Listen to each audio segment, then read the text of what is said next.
Salut tout le monde, bienvenue sur la chaîne Rickly Fighters. Donc on va essayer de résumer un peu ce qui s'est passé dans ce 19e épisode de Nanatsu no Taisai saison 3 Gamikirin no Gekirin. Donc rappelons quand même que Zeldris vient d'encaisser de plein fouet l'attaque de Rue de Ciel, une attaque de lumière donc qui était plutôt explosif. Et ça fait mal, ça fait vraiment très mal. Et donc Merlin en profite pour retourner à la taverne du Bois Hat en compagnie des autres Taisai. Et donc ils se dirigent tous ensemble là, vers la ville de Camelot, voilà, avec Mamaok bien entendu. Pendant ce temps-là, il y a une petite discussion entre Gil Thunder et Lady Margaret. Il aimerait comprendre qu'est-ce qui s'est passé. Il essaye aussi de lui demander de laisser Lady Margaret tranquille. Et il y a Zeldris qui lui récupère de son coup hein, et il contre-attaque. Voilà, il riposte avec une attaque qui ressemble à une sorte d'attaque d'éclair. Donc voilà, c'est plutôt explosif aussi, c'est énorme, c'est puissant. Et ça va faire mal aussi. D'ailleurs, Gil Thunder va tenter de sauver Lady Margaret. Il va foncer tête baissée. Et finalement, je pense qu'aucun d'eux va encaisser le coup, puisqu'on le retrouvera plus tard. Ils auront aucun dégât. Voilà, ils auront aucun dégât. Pendant ce temps-là, dans la ville de Camelot, il y a Meliodas, toujours avec sa forme des 10 commandements, qui tente de retrouver Elisabeth. Donc voilà, il cherche un petit peu partout, comme ça, par-ci, par-là, hop. Et du coup, il part à sa recherche. Il y a Chandler qui lui picolait, donc qui a vu cette petite scène.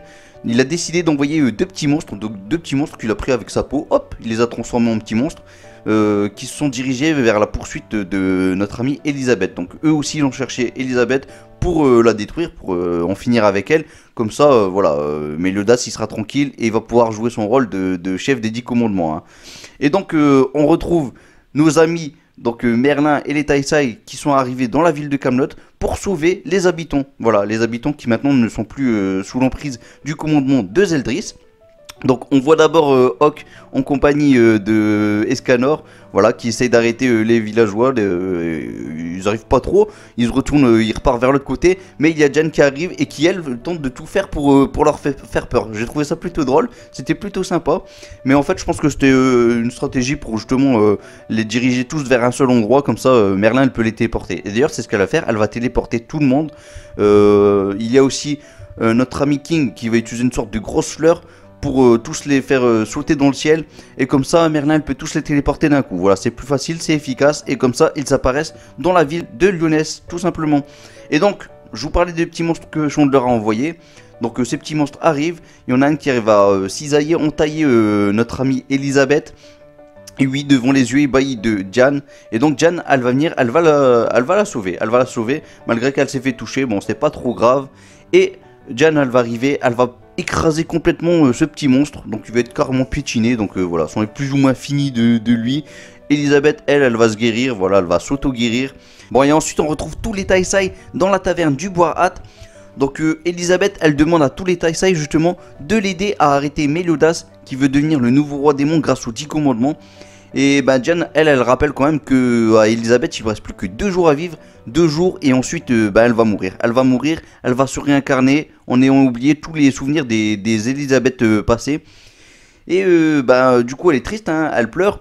Et Elisabeth, elle la prend dans ses bras. Elle lui dit que c'est pas grave, que même si elle doit se réincarner, elle deviendra une fois de plus amie avec tous les Taisai. C'est sûr et certain, voilà, elle le garantit. Et donc du coup les Taisai ils acceptent. Et on retrouve ensuite au royaume de Lyonesse le roi Bartra qui vient de se faire réveiller par un garde.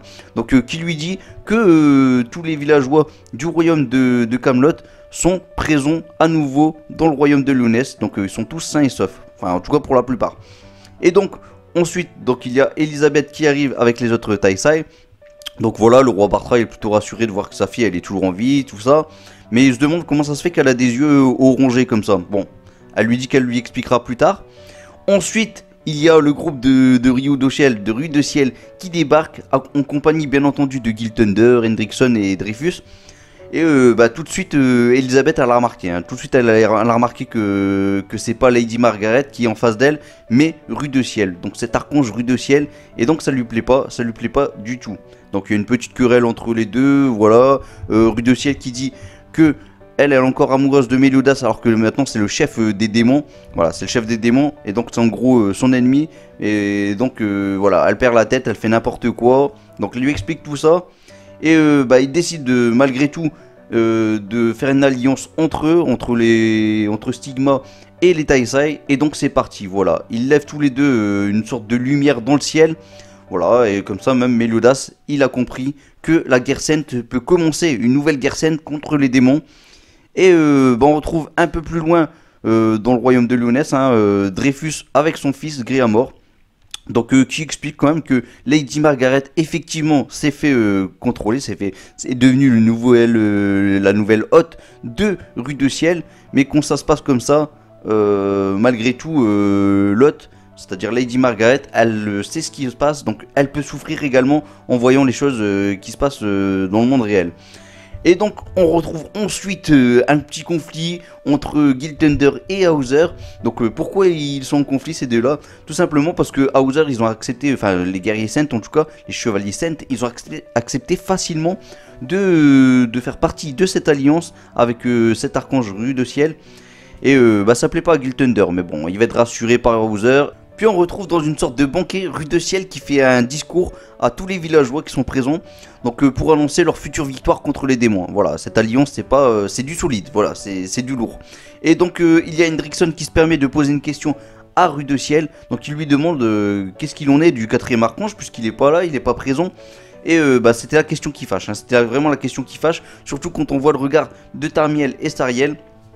Heureusement ça a été interrompu par les Pléiades d'Azur qui ont débarqué et qui ont dit ne pas vouloir faire partie de cette alliance, puisqu'ils ont l'impression que Rue de Ciel n'a pas l'air triste de la mort de l'un des siens, c'est-à-dire de Nero Basta. Et oui, puisque voilà, le seigneur Denzel l'avait invoqué dans la saison 2. Et à ce moment-là, il y a Rue de Ciel qui verse des larmes. Bon, je sais pas, c'est pas une comédie, mais en tout cas, il verse des larmes et il réchauffe le cœur de ses Pléiades d'Azur. Voilà, il lance sa lumière, hop, un petit coup de souffle, hop, c'est parti. Et donc, ça les rend plus forts. Et voilà, les Pléiades d'Azur sont convaincus. Et maintenant, ils se rangent du côté de Rue de Ciel. Et du coup, Rue de Ciel nous explique, donc il explique surtout à Hendrickson, ce qu'il en est du 4e archange. Donc là on apprend qu'en fait Maël, donc le 4e archange, est mort des mains de la part du 10e commandement, c'est-à-dire de Estarossa. Bon, un peu plus loin, on retrouve Elisabeth en compagnie de son père devant un arbre auquel Elisabeth a joué quand elle était petite. Son père, le roi Bartra, avait peur. Et donc Elisabeth dit la vérité sur son cas. Voilà, qu'il y a eu son set Elisabeth et compagnie, tout ça. Enfin voilà, vous connaissez la musique, je vais pas vous raconter tout ça. Et donc le roi Bartra, il est assez triste de ce qui lui arrive, leur malédiction à elle et Meliodas.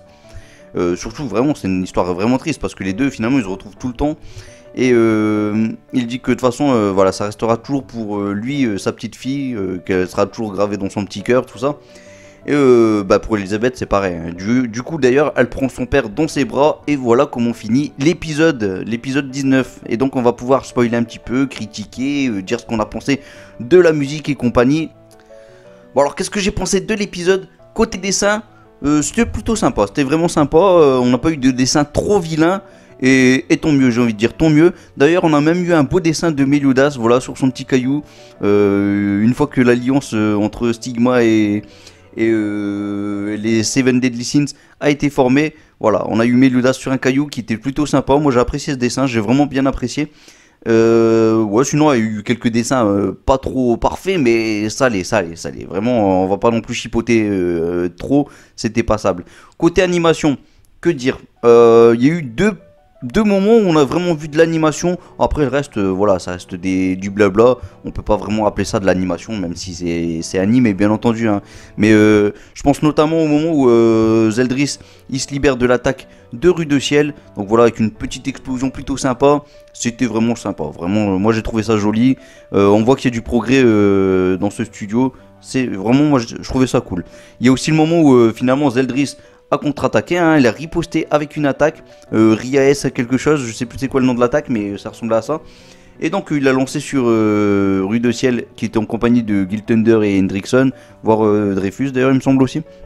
Et je trouvais cette attaque plutôt bien animée, c'était plutôt beau, c'était loin d'être parfait bien entendu. On est loin d'avoir de l'animation telle que du My Hero Academia ou même du Demon Slayers. Mais c'était sympa, voilà, c'était plutôt sympa. On est loin des choses très moches qu'on a eu dans l'épisode 12 par exemple.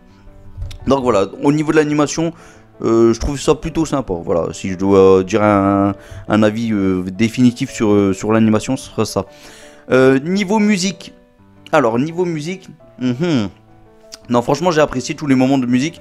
Il y a un moment que j'ai vraiment apprécié, c'est celui où finalement il y a cette petite alliance entre Elisabeth et Rue de Ciel.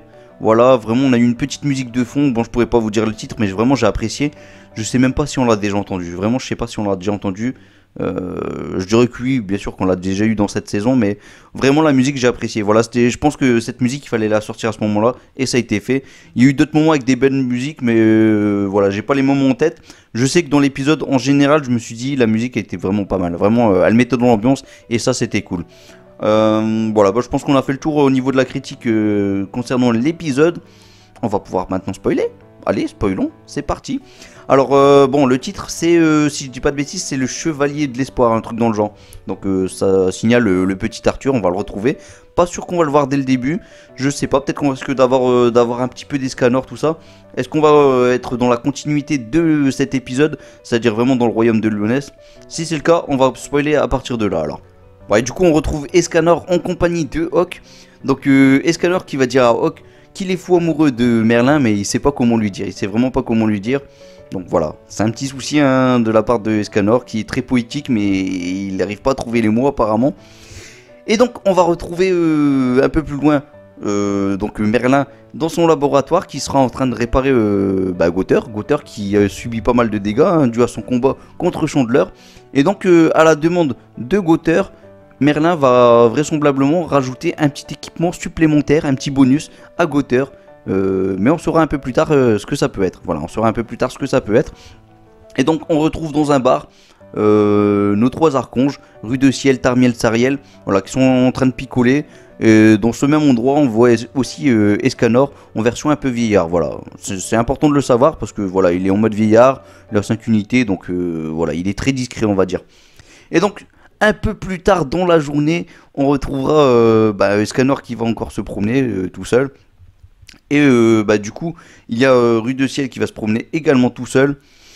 Et elle va ressentir la grâce de Maël, le quatrième archange. Elle va se diriger à toute vitesse. Et là, elle va voir que c'est qui?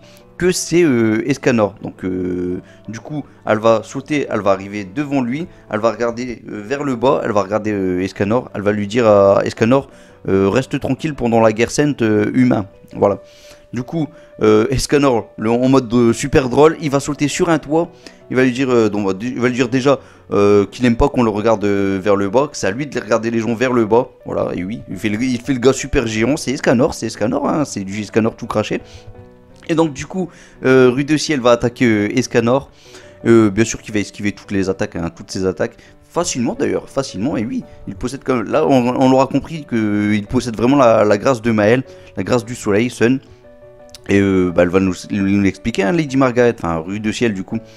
Et du coup, notre ami Escanor, il va lui dire à Rue de Ciel, c'est à toi de rester tranquille pendant la guerre sainte. Et oui, ne viens pas me gêner. Et ça, je trouve vraiment super drôle. Vous allez voir en anime, ça va être top, ça va être giga génial. Bon, parlons maintenant un petit peu d'Arthur. Voilà, on a assez parlé d'Escanor. Arthur, lui, pendant ce temps-là, il est toujours à Camelot, il est toujours à Camelot, il était pas très loin, il était dans son souterrain. Et là, il a décidé de mettre son plan à exécution, le plan qu'il avait mis au point avec Nanashi. Donc son plan, c'est de récupérer l'épée Excalibur qui se retrouve à Camelot, qui se trouve à Camelot. Et donc, il rentre tout seul à Camelot.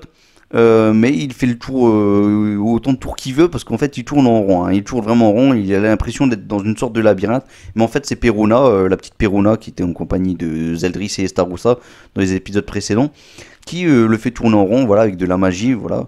Donc vraiment là il est dans une sorte de labyrinthe, mais il y a 4 qui arrivent devant Perona, donc qui était pas très loin d'ailleurs. Et du coup notre ami Arthur, il a pu intégrer le château de Camelot. Donc ensuite il va se faire démasquer par je sais plus Chandler ou Kuzak, peu importe. Il va combattre tant qu'il peut. Il va arriver devant le trône. Il y aura l'épée Excalibur.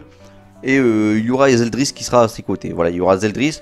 Mais il y a Meliodas qui va venir, qui va dire de le laisser en vie, puisque voilà, il faisait partie de ses anciens camarades à l'époque. Et donc il le laisse la vie sauve. Et du coup lui il part. Mais du coup, Zeldris, il voit qu'il y a l'épée Excalibur juste à côté. Donc lui, qu'est-ce qu'il fait, hein? Bah, il prend l'épée Excalibur et bah, il coupe tout le monde. Et voilà, il coupe tout le monde. Et là, il y aura un super combat. Je fais la version rapide, mais il va les combattre. Il va combattre les trois. Mais finalement, et oui, hélas, malgré qu'il les aura bien découpés, en fait, ça va pas avoir assez d'effet et il va perdre son combat. Mais je vais arrêter là sur les spoils. Je pense que j'ai assez spoilé. Donc voilà, si vous avez aimé cette review, n'hésitez pas à liker. Un petit commentaire sur l'épisode, ce que vous en avez pensé. Tout ça, ça fait toujours plaisir aussi. Sur la suite, qu'est-ce que vous en pensez, vous, de la suite? Est-ce que vous aussi vous attendez la suite avec impatience? Je pense vraiment que le combat avec Arthur va vraiment être pas mal. Le moment avec Escanor en version super comique, je peux vous dire vraiment, ça va être super drôle. Moi j'ai hâte de voir ça, hein. J'ai vraiment hâte de voir ça. J'avais fait un live réaction à l'époque quand j'avais vu le manga en même temps, hein. J'avais fait le live réaction sur le coup. J'avais super apprécié. Le live réaction existe toujours alors qu'il est, donc je vous invite encore à le regarder si vous voulez, hein. Et bah, franchement, moi j'attends vraiment le prochain épisode avec impatience. Je sais pas si on verra Escanor, peut-être qu'on verra que Arthur. Je sais plus dans quel ordre ça se déroule tout ça. Mais dans tous les cas, que ce soit l'un ou l'autre, ou si les deux, eh ben j'ai envie de dire tant mieux, parce que ça va être que bon, ça va être que génial. Donc voilà, n'hésitez pas à vous abonner aussi si vous êtes nouveau, que vous passez par là, que vous avez apprécié cette review. Et donc on se retrouve prochainement les fighters. Allez, moi je vous dis saté, à bientôt tout le monde, et je vous laisse un Masenko en espérant qu'il vous guide vers la victoire. Masenko, piou.